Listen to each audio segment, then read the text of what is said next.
Okay, we're going to be looking at the separate DVR, which is a very poor translation.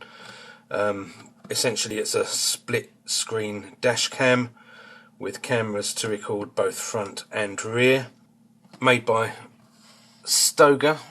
As it says, dual camera, so we've got uninterrupted cycle recording, no leakage seconds appear, whatever that may be.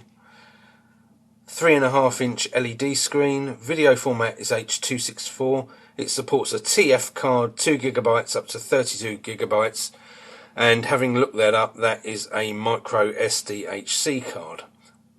Again, if we're marketing this to the UK market, I don't see why we can't actually have the right name of the card on it.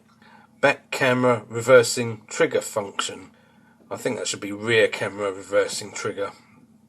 Video resolution 2CH720 by 480 pixels. So essentially we've got HD recording 720 by 480. Image resolution 3 megapixels, 2048 by 1536, or 2 megapixels 1600 by 1200, or 1 megapixel 1280 by 960. And I've already covered the fact it's a micro SDHC card. It says at least use class 6 or above. Personally, I wouldn't be putting anything less than a class 10 in a dash cam. You want to be sure it's going to be recording, and recording at its best speed if you actually are caught in an accident or an incident. Okay, so let's take a look in this box. It's a nice box actually. That's quite solid, and it's magnetically closing.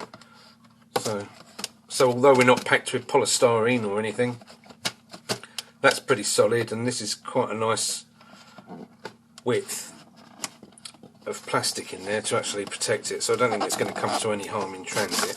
Let's get the screen out first.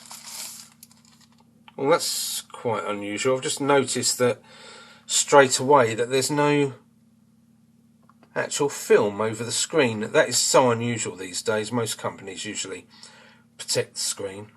Having said that, there's no damage to it other than my fingerprints, which will be cleaned off in due course, and I think I'll get a screen protector for this. I can see on the front that we've got a record button, an up button, a down button, a menu button, and a mode button. Bear in mind I'm looking at this blind, so I might be telling you something slightly wrong and I'll have to correct it later. On the side here we've got an on-off button, and under here,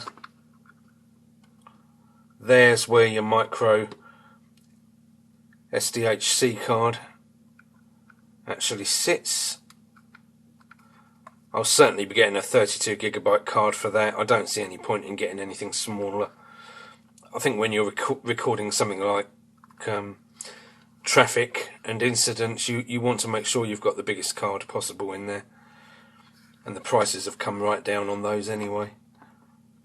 And over on this side we've got your mini USB input, and we've got an AV input as well. And on this side, that's a bit strange actually. That isn't a very good fit. It's a bit stretched. So again, it's attention to detail. It doesn't affect the functioning of the product, but you would have thought the little rubber insert would actually fit in there snugly, especially when it's brand new. So there we've got a mini USB slot, a slot which looks like a headphone socket, but I'm not too sure what that is yet. We'll wait until I've actually looked at the instructions and tried this thing out. I'm just aware that I'm putting my fingers on the screen, so I'm getting fingerprints everywhere now. And we've also got an AV input there as well. And then we've got our plastic insert. As I said, that's quite wide, that's quite protective actually. And then in here we've got our road safety guard instruction manual, and then we have got all our cables, our mini cameras, more cables,